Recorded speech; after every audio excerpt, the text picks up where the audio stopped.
nuestra bandera.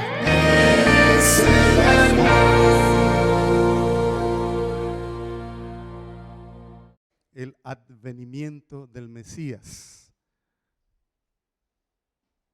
Vamos a esperar una cosita, un momentito. No sin antes, vengan conmigo a Isaías capítulo 9. Vamos a leer de los versículos 1 al versículo 6. Isaías.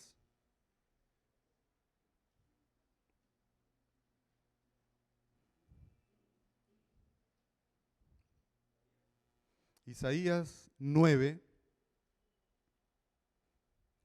del 1 al 6, 7. Al 7, sí. Quisiera invitarles a estar en pie, por favor.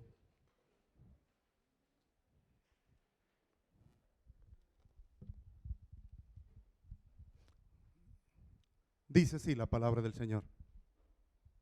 Mas no habrá siempre oscuridad para la que está ahora en angustia, tal como la aflicción que le vino en el tiempo que livianamente tocaron la primera vez a la tierra de Zabulón y a la tierra de Neftalí.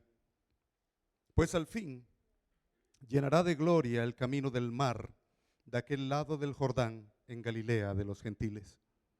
El pueblo que andaba en tinieblas vio gran luz. Los que moraban en tierra de sombras de muerte, luz resplandeció sobre ellos. Multiplicaste la gente y aumentaste la alegría. Se alegrarán delante de ti como se alegran en la siega, como se gozan cuando reparten despojos. Porque tú quebraste su pesado yugo y la vara de su hombro y el cetro de su opresor, como en el día de Madián. Porque todo calzado que lleva el guerrero en el tumulto de la batalla y todo manto revolcado en sangre serán quemados, pasto del fuego. Porque un niño nos es nacido, hijo nos es dado y el principado sobre su hombro. Y se llamará su nombre admirable consejero, Dios fuerte, Padre eterno, príncipe de paz.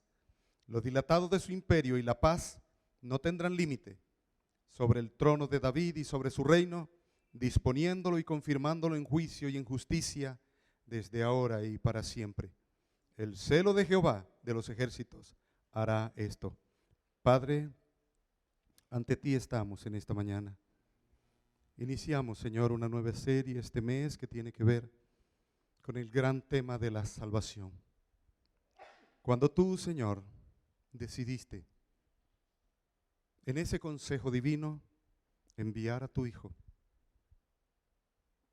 como un niño, como un hijo para la salvación de la humanidad. Señor, aquí estamos y queremos aprender. Enséñanos, guíanos, oriéntanos. Ayúdanos, Padre, para que tu palabra haga la obra, para que esa palabra sea vívida en nuestras vidas. Te lo rogamos en el nombre de Jesús. Amén. Bueno, estemos en pie, por favor, vamos a entonar. A ver, voy a hacer unas preguntas tontas. ¿Quiénes conocen el himno nacional de Colombia?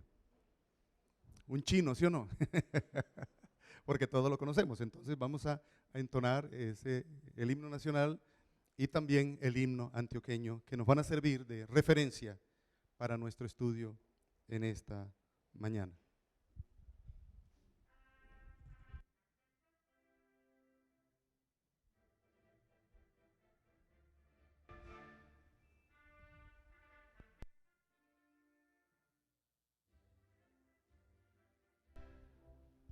Oh gloria inmarcesible, oh júbilo inmortal, en surco de dolores, el bien germina ya, el bien germina ya.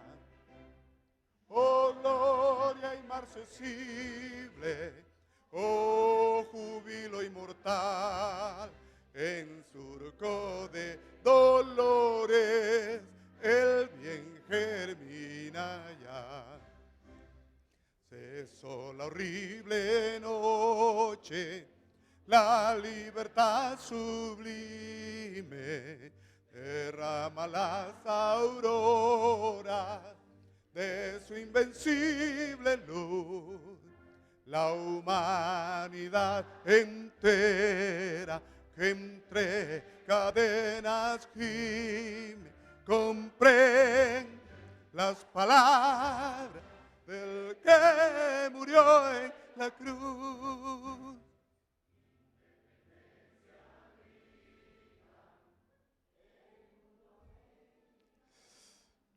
Como dijo Diomedes, se las dejo ahí.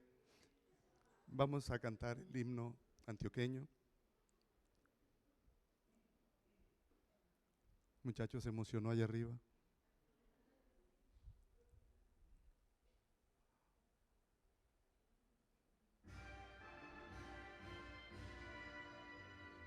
Oh libertad que perfuma las montañas de mi tierra, deja que aspiren sí, tus olorosas esencias.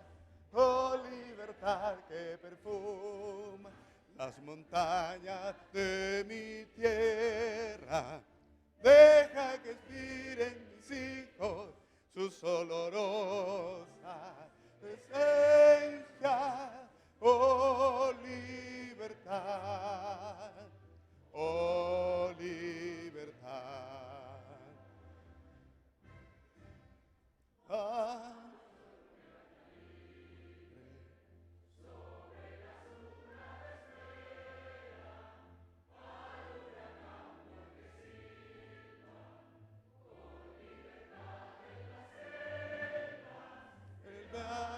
Que los mayores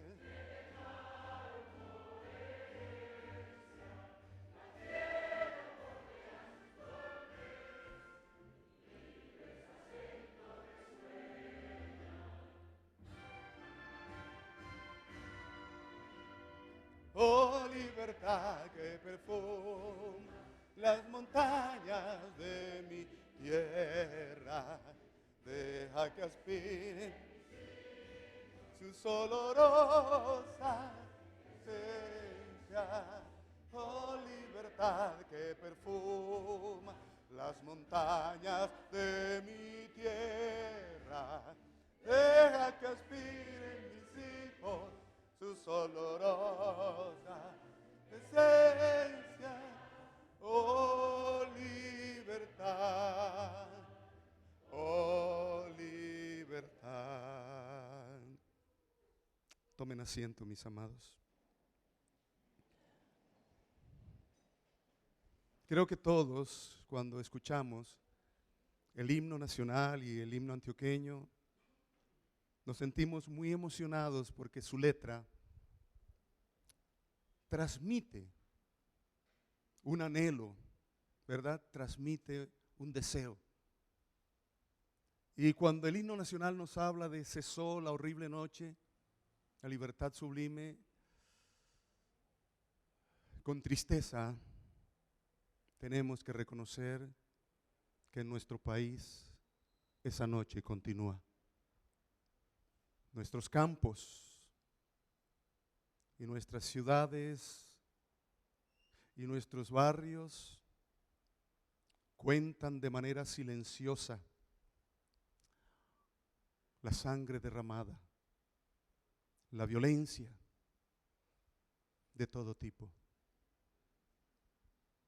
Una de las cosas que me ha impactado mucho aquí, y yo tengo muchos años, pero muchos años de estar aquí,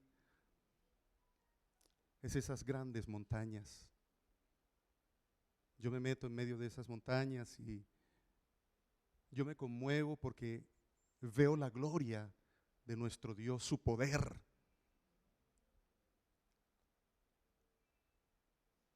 Pero nuestras montañas también están teñidas de sangre. Y esa libertad tan anhelada no la tenemos. Y por eso términos tales como queremos la paz y la paz total y muchos otros términos, de alguna manera, sin pensar quién lo diga, de alguna manera recogen el anhelo que tenemos los colombianos, porque haya paz, porque cese la violencia, porque cese la oscuridad, porque cesen las muertes, haya paz y reconciliación.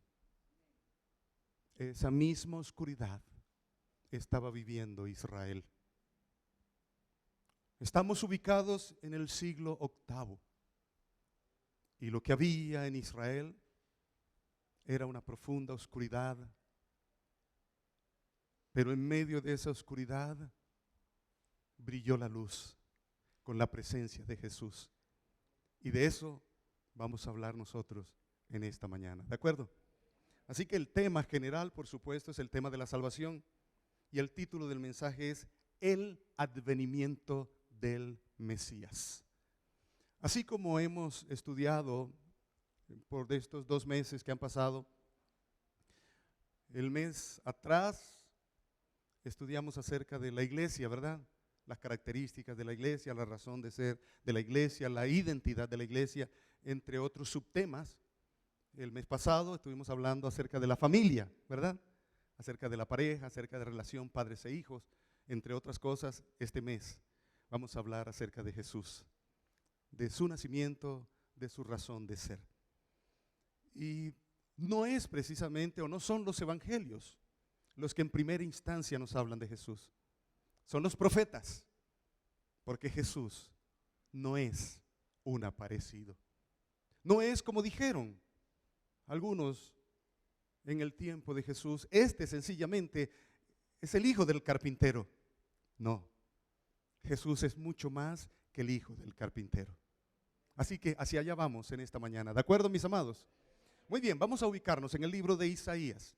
Isaías es conocido como el profeta escritor más grande, y el libro de Isaías es el libro que contiene toda la Biblia entera. Todos los temas, y el tema central, por supuesto, de la salvación, hacen parte del libro de Isaías. Y vamos a mirar en el contexto, vamos a mirar el capítulo 7 y el capítulo 8 para que nos ubiquemos antes del capítulo 9, que nos habla de ese niño que es nacido y el hijo que nos es dado. Amados, en esta época de la historia, 800 siglos, 800 años, 8 siglos antes de la venida de nuestro Señor Jesús, hay un problema muy grande, hay un problema de política internacional. Y les decía esta mañana que nosotros, cuando escuchamos el mensaje de la palabra, generalmente la aplicación que nosotros hacemos es la aplicación para ti y la aplicación para mí, ¿verdad? Pero créanme que la palabra no se limita a cada uno de nosotros. Es decir, la palabra no solamente es para mí, para ti, es la palabra que habla a la familia. Tiene algo que decir a la familia. Es la palabra que habla a una sociedad entera. Habla a un país entero. Habla a una nación entera. Habla al Congreso de la República. Habla a la Policía Nacional. Habla a todos los estamentos de la sociedad. Y aquí estamos al frente de un problema muy serio, porque por lo general, y ya hemos visto a lo largo de la historia de las Sagradas Escrituras, hemos visto que se han levantado siempre imperios. Y por allá se levantó el imperio egipcio en la época, ¿verdad?, de Moisés. Pero antes estaban los hicsos, y luego los filisteos, y luego los amorreos, y se vinieron levantando en aquella época diferentes imperios para controlar el resto del mundo. Pues aquí estamos hablando de un gran imperio se ha levantado en esta época. Es el imperio asirio. De pronto, si el nombre no es muy conocido por ustedes, Asiria, por lo menos su capital sí es muy conocida, que es Nínive, ¿verdad? Nínive es la capital de Asiria. Un gran imperio que ha llegado, se ha establecido y está tratando de dominar toda la zona. Al margen de esto, creo que debo enseñarles que ya en esta época de la historia, el reino de Israel está dividido en 2. Recordemos que con Saúl, con David y Salomón, esto se conoce como el Reino Unido, estaban las 12 tribus. Pero luego de Salomón, por lo que hizo, por su pecado, por desviar su corazón y por los altísimos impuestos que colocaba sobre el pueblo para sostener su costosísima corte, entonces Dios determinó dividir el reino y lo dividió en su hijo Roboam.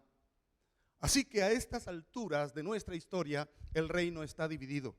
Hay 10 tribus al norte y están 2 tribus al sur, Benjamín y Judá, que se quedan en Judá. Entonces las tribus del norte se conocen así, como el reino del norte o Israel. Y las tribus de abajo se conocen como Judá, ya en esta historia. Esto es importante porque a partir de los profetas van a estar hablando unos al reino del norte y otros al reino del sur. Entonces en el caso de Isaías, en el caso de Miqueas, entre otros, están hablando al reino del sur. Y Amós y Habacuc, entre otros, están hablando al reino del norte. No obstante, Isaías, aquí en este pasaje, porque el pasaje incluye todos los reinos, por supuesto el del norte y el sur, Isaías va a hablar acerca del reino del norte también. Ok, esto es importante por lo que voy a explicarles. En este problema donde Asiria se ha levantado, está tratando de dominar todos los pueblos que hay alrededor. Entonces, estos pequeños pueblos como Israel, como Siria, cuya capital era Damasco, están haciendo alianza con otros pueblos pequeños para poder resistir a este gran imperio que se llama el imperio asirio. Hasta aquí me estoy comunicando. Ok. Y se acercan al rey de Judá, que en este momento es el rey Acaz, o Ahaz también. Pero el rey Acaz no quiere unirse con ellos, porque el rey Acaz tiene en su mente algo así como: yo me arrimo al árbol que más sombra me da. En otras palabras, decidió ponerse del lado de Asiria y no al lado de los pueblos pequeños. Entonces, como resultado de esto, Israel y Siria decidieron atacar a Judá. Ah, sí, no te unes a nosotros, ahora te vamos a atacar.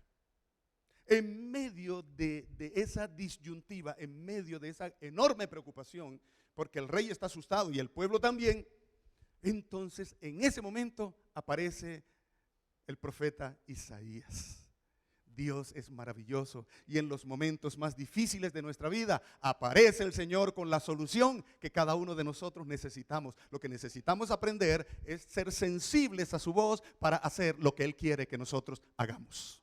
Así es, así es. Tenemos que aprender, ¿verdad?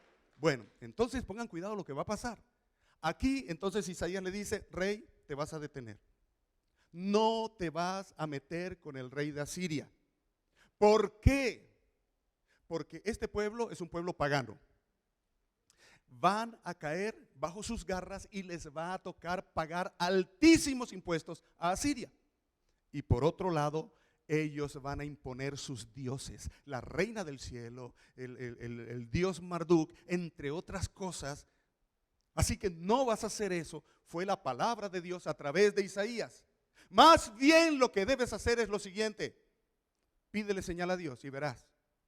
Lo que yo te estoy diciendo, tú lo vas a comprobar. No vas a confiar en Asiria. Pídele señal a Dios. Entonces dice el rey Acaz: profeta, yo no voy a tentar al Señor. Yo no voy a probar al Señor. Cuando uno escucha palabras como esas, uno dice: uy, qué tan espiritual el rey. Mentiras. Lo que pasa es que ya había hecho alianza con Asiria. Ya había hecho alianza. Entonces Isaías continúa diciéndole: pues mira, tú me pides señal, Dios mismo dará señal.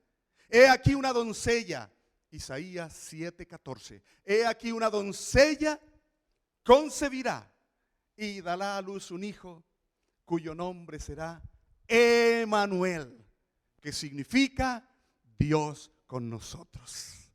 Ahí, mis amados, desde este mismo instante de nuestra historia, aparece la profecía acerca de Jesús de una manera mucho más clara, porque recordemos que Dios había hablado a Abraham y le había dicho: en ti serán benditas todas las naciones de la tierra. En tu descendencia serán benditas. Y recordemos que Isaac era tipo de Cristo, ¿verdad? Como el unigénito y como el sacrificio. Entonces ya las cartas están sobre la mesa. La solución para el problema que ellos tenían era que debían confiar en el Señor, que debían creer al Señor, que debían descansar en el Señor, que no pusiesen sus ojos en las fuerzas humanas, sino que pudiesen sus ojos en la fuerza del cielo. Y permítanme recordarles un pasaje que siempre ha sido un poquito controversial y muy mal interpretado. Y es Isaías, precisamente, ya cerca a finales del siglo VIII y principios del siglo VII, cuando ya Jeremías está diciendo: definitivamente, por todo lo que han hecho, no hay vuelta de hoja, van a Babilonia. Y entonces se levantaron falsos profetas que estaban diciendo: Dios no nos va a llevar allá, nosotros somos el pueblo de Dios, Dios nos va a bendecir. Y trataron a Jeremías de mentiroso y de falso profeta, hasta el punto que lo tiraron por allá a una letrina, y el pobre Jeremías lloraba diciéndole al Señor: Señor, ¿por qué nací? La gente ni siquiera le creía. Pero ahí es cuando Jeremías, en el capítulo 17, versículo 5, un pasaje muy conocido por ustedes, Jeremías les dice a ellos: maldito el hombre que confía en el hombre. Y cuidado, porque ese pasaje no es para que usted le esté diciendo al otro: maldito el hombre que confía en el hombre. Y ustedes se imaginan personas nuevas que lleguen a la iglesia y escuchan ese mensaje y dicen: ¿cómo? Es decir, esa señora que está allá adelante y ese señor, no puedo confiar en ella. ¿Dónde me metí yo? ¡Qué miedo! Yo salgo volado. Cuidado. Este pasaje está en el contexto donde el rey Joacín ha tomado la determinación de confiar en Egipto en vez de confiar en Dios, en las fuerzas del ejército egipcio en vez de confiar en Dios. Y como lo hicieron, se vino Nabucodonosor con toda su fuerza y acabó con el templo y acabó con la ciudad, y se van, al fin y al cabo se iban a ir para allá, para Babilonia. Pues este mismo ejemplo es el que está sucediendo con el rey Acaz. El rey Acaz ha abrazado la esperanza, pero no con Dios, sino ¿con quién? Con Asiria. Con Asiria. Y luego terminaron con una enorme oscuridad, muchas muertes, porque lo que trajo el ejército asirio. ¿Sabe qué hizo el ejército asirio?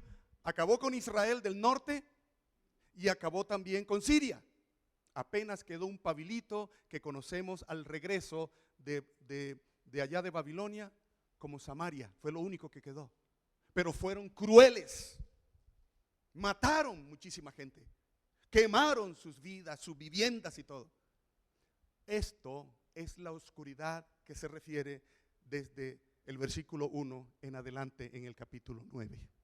Es lo que estamos viendo allí donde dice: mas no habrá siempre oscuridad para los que ahora están en angustia, tal como aflicción que le vino en el tiempo. Esa oscuridad es lo que les acabo de explicar. Fue terrible. Sangre corría por las calles de Israel, por las calles de Siria. Y estos fueron esclavizados, los judíos fueron esclavizados y adoraron los dioses asirios, pagando altísimos impuestos. No cesó la horrible noche. Y no cesaba para ellos la horrible noche. ¿Hasta dónde iba o le tocaba al pueblo de Dios tocar fondo? Rebeldes, dueños de su parecer, idólatras. Ni aún los pueblos vecinos o la gente de los pueblos vecinos hacían lo que hacía el pueblo de Dios. Ellos adoraban a sus dioses falsos, pero eran fieles a sus dioses falsos. Este pueblo ni siquiera era fiel a Dios. Aparentemente adoraban a Dios, pero también estaban adorando los falsos dioses. y por eso se derramó la ira del Señor. Pero en medio de este sufrimiento aparece la luz en medio de las tinieblas. ¿Saben por qué? Porque Dios es bueno y para siempre es su misericordia. Amén. Dios es bueno. Y a pesar de lo que ellos eran, Dios vino en su rescate. Y aquí tenemos, por supuesto, que mirar mucho más atrás de nuestra historia para que entendamos la razón por la cual aparece esta luz.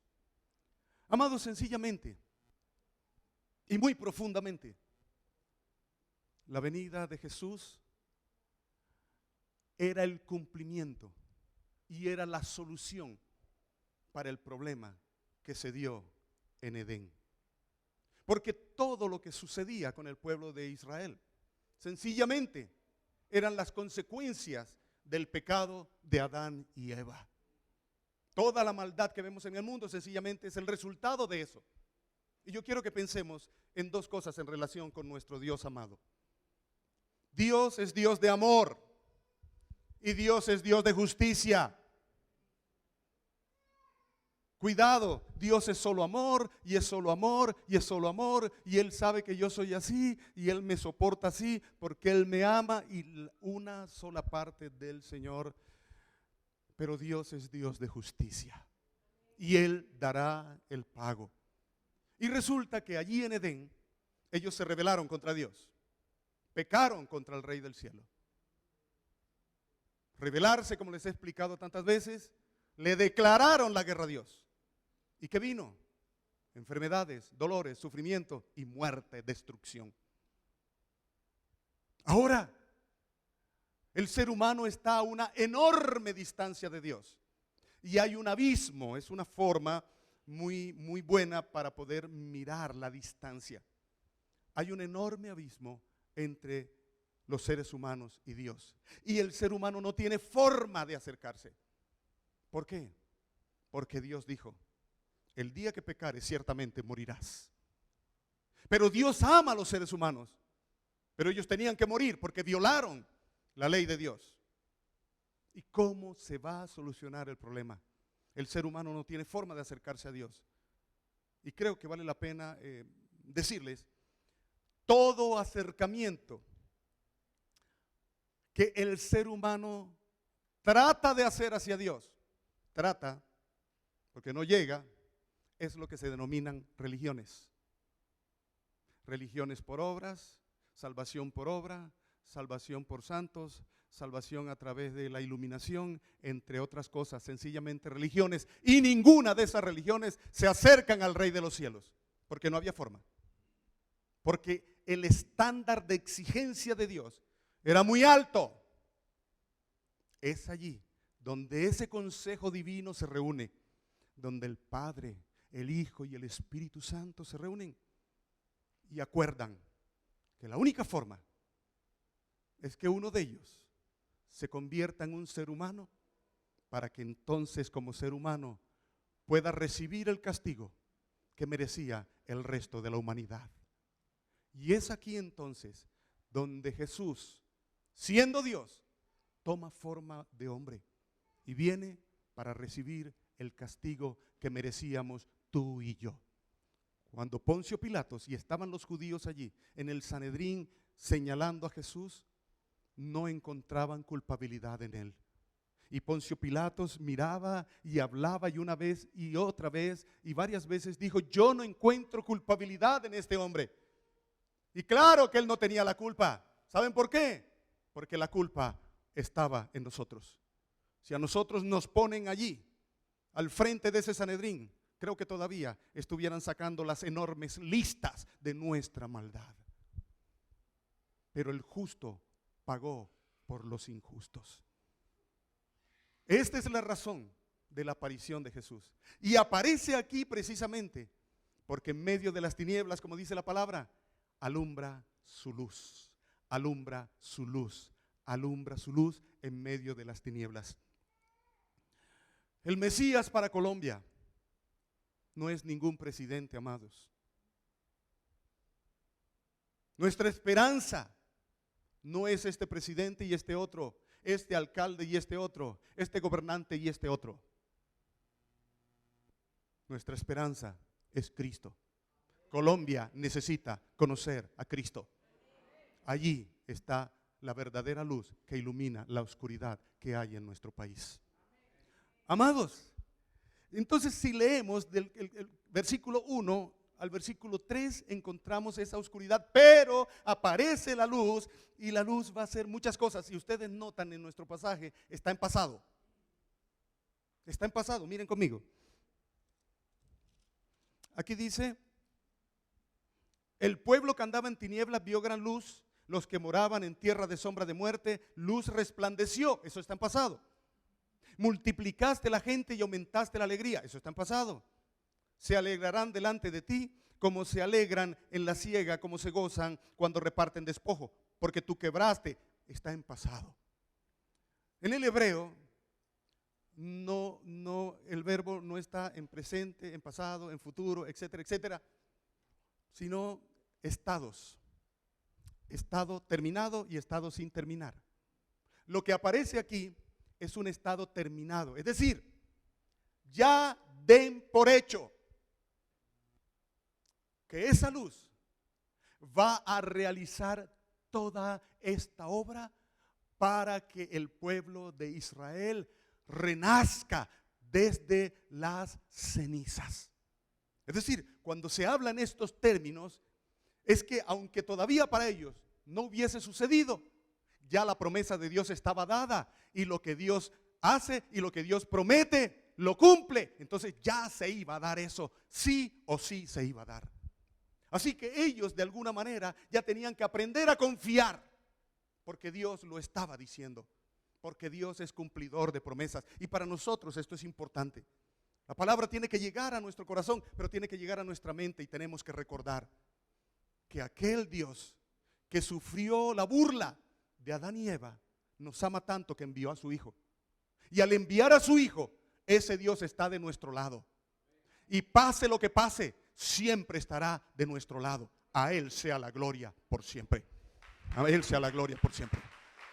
A Él sea la alabanza por siempre. Amados, ahora yo quiero que nos fijemos en las características.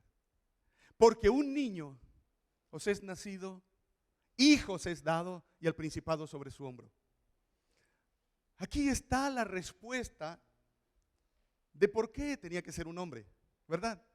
E iban a ser en medio de ustedes, porque ningún ser humano podía cumplir las expectativas de Dios. Entonces es real. El niño va a nacer en medio de ustedes, y él crecerá y será llamado, y aquí vamos a asentarnos con mucha propiedad, y será llamado admirable consejero, Dios fuerte, Padre eterno, príncipe de paz. Ay, amados de Dios, si usted en algún momento había dicho, ¿dónde encuentro yo que Jesús es Dios? Aquí está el pasaje apropiado, porque ese niño que iban a nacer era el admirable consejero, Dios fuerte, ahí está diciendo que es Dios, Padre eterno y príncipe de paz. Admirable consejero. Amados, estos gobernantes tenían lo que hoy denominamos consejeros de Estado. En Bolivia, si mal no recuerdo,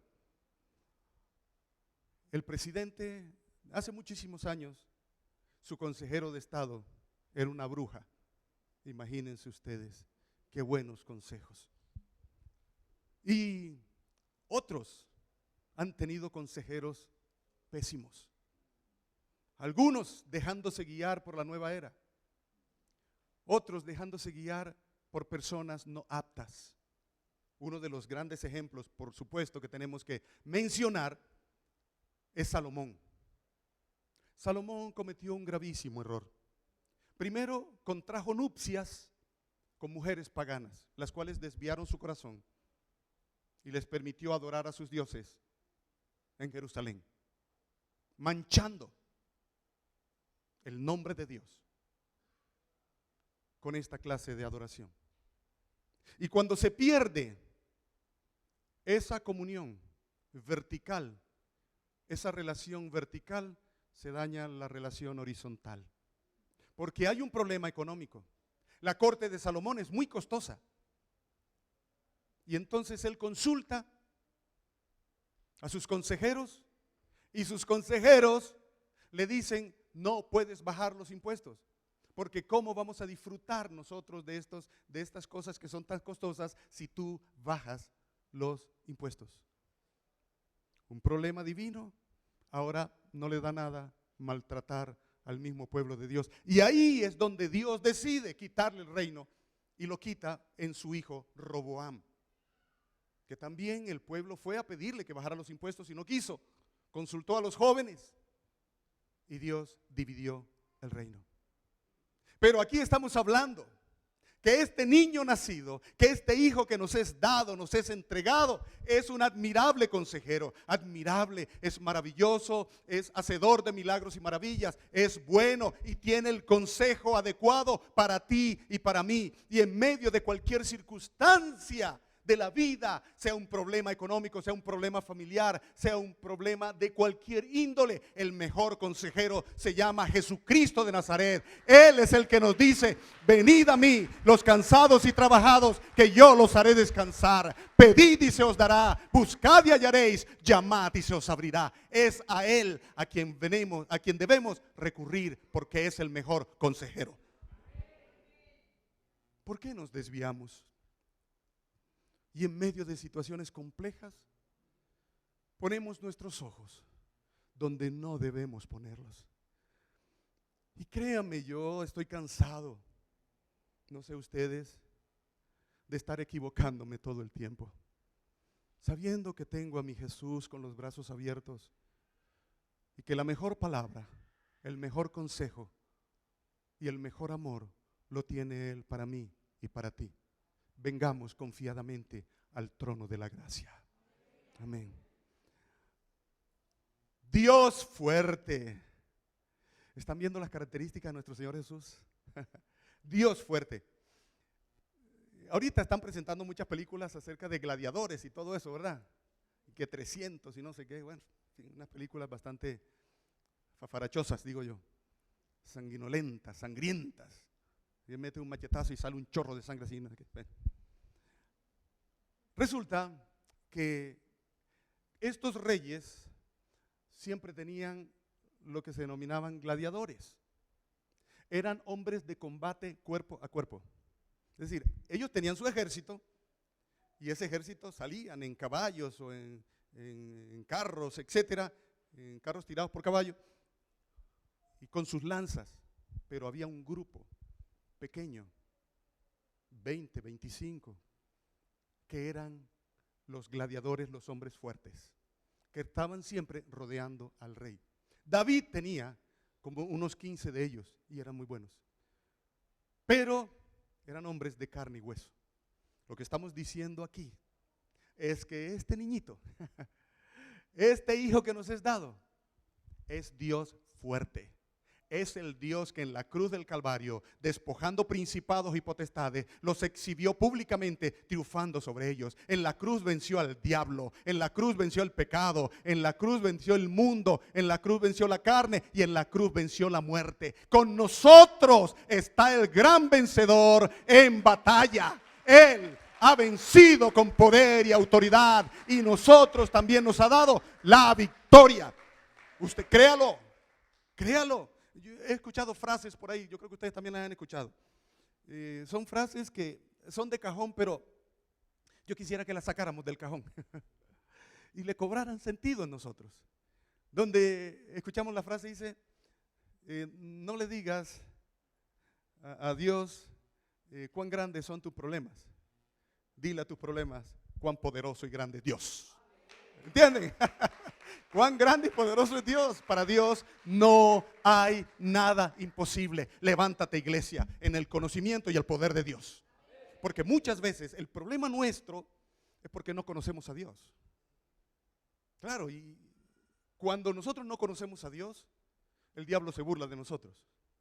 Cuando nosotros sabemos quién es Dios, el diablo tiembla. El diablo tiembla porque él sabe el poder que hay en el rey y el poder que ha sido delegado a su iglesia. Por eso levántate, iglesia, en el nombre de Jesús. Padre eterno. Ay, qué término tan hermoso. Padre eterno. Mis padres fallecieron hace muchos años. Mi mamá hace como 40 años y mi papá como 35 años. Y saben, hay momentos en que me siento triste, acongojado, agobiado. Y yo me acuerdo de ellos. Y me hacen falta. Y todos los que han perdido sus papás saben a qué me refiero. Porque es un enorme vacío que queda ahí. Que eso no se llena tan fácil. Solo el Dios de los cielos llena esos vacíos, pero nadie más. Un día se van a ir. Y lo que yo decía en estos días, ¿se acuerdan la última predicación que hablamos de ese muchacho que se graduó de medicina? ¿Se acuerdan? Que iban los viejitos para allá todos felices, mi hijo.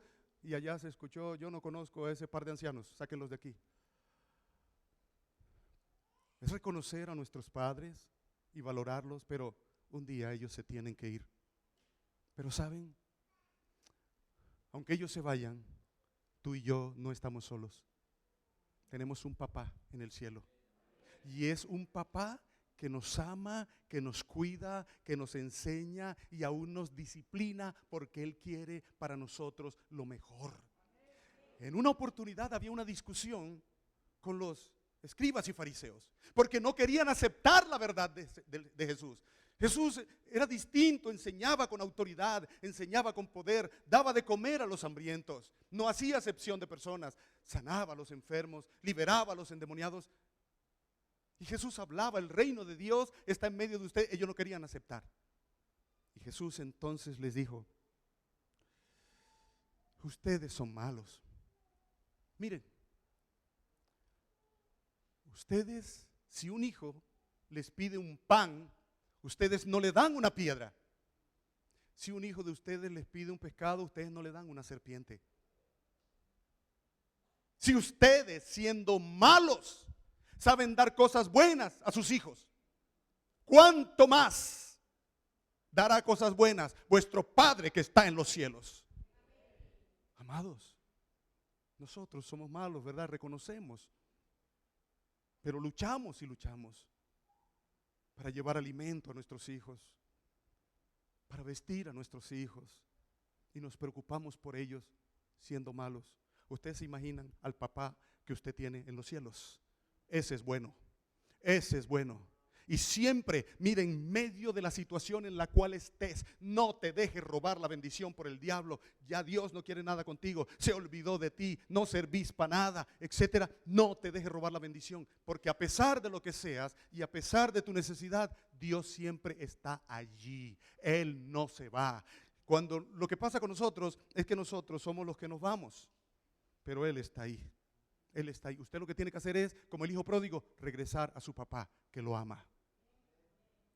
Y terminamos con el príncipe de paz. Ay, Dios mío. Aquí aparece la palabra paz. La señora Eirene, la señora de la tienda de la esquina.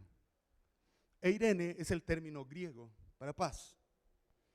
Pero ustedes conocen más el término del hebreo, el término shalom. Y vamos a mirar un poquito sobre ese término. El término shalom, paz, en primera instancia es reconciliación. Ese príncipe de paz, ¿sabe qué era lo que venía a hacer en primera instancia? A reconciliarnos con Dios. Eso es paz. Cuando tú y yo nos reconciliamos con Dios, eso es paz. Hablamos de Colombia y hay unos términos, los términos son bonitos, despojados de quien sea quien esté detrás de los términos. Aquí en Colombia se habla de la paz, que la necesitamos, y se habla de paz total. Y eso suena hermoso. Y cuánto quisiéramos nosotros, ¿verdad? Que ya no hubieran esos enfrentamientos en el campo. Que nuestros campesinos no tuvieran que venir a la ciudad. que no se tuvieran que reclutar a nuestros niños que apenas están para ir a la escuela y estudiar y no con un arma en la mano. Nosotros queremos paz, pero la paz desde el concepto filosófico y desde el concepto social es ausencia de conflicto. Ese no es el concepto de paz. Eso de ausencia de conflicto es resultado de. Entonces, cuando este príncipe de paz llega, ¿se acuerdan sus palabras en la cruz? Todos están vociferando y todos están diciendo y burlándose de él: Rey de los judíos, tú que dijiste del templo, bájate de allí. Y le decían los ladrones también. Y Jesús, con su rostro cansado y adolorido, los miró y miró a su padre y le dijo: Padre, perdónalos porque ellos no saben lo que hacen. Padre, reconcílialos contigo. A eso vino Jesús. Entonces el término paz, shalom, es reconciliación en primera instancia, pero también es bienestar general. Porque con Jesús vino sanidad, con Jesús vino liberación, con Jesús vino la restauración de las vidas, la restauración de las familias y la restauración de la sociedad. Porque Cristo es el príncipe de paz. Amados, la paz que necesita Colombia no la da un hombre. La paz que necesita Colombia la trae Cristo. Y esa paz se dará cuando en cada vida y en cada corazón nazca ese niño llamado Jesús. Cuando nace Jesús, dale la gloria al Señor. Gracias, Padre. Gracias, Padre. Entonces imagínense, cuando cada persona tenga a Cristo en su corazón, entonces ya no tiene odio. Ya pueden compartir juntos, ya se aman, ¿verdad?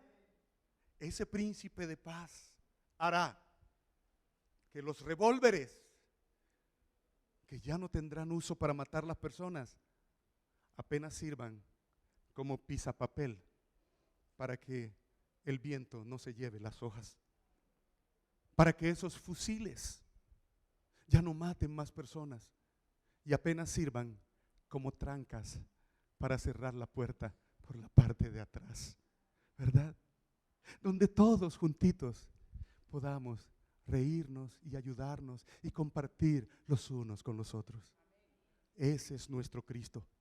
Y anhelamos de todo corazón que ese Cristo para este diciembre nazca en el corazón de muchísimas personas en la ciudad de Medellín, en Colombia y en el mundo entero. Para que el mundo le dé la gloria a su Creador, para que el mundo le dé la gloria a su Salvador. A Él el honor, a Él la gloria y la alabanza por siempre.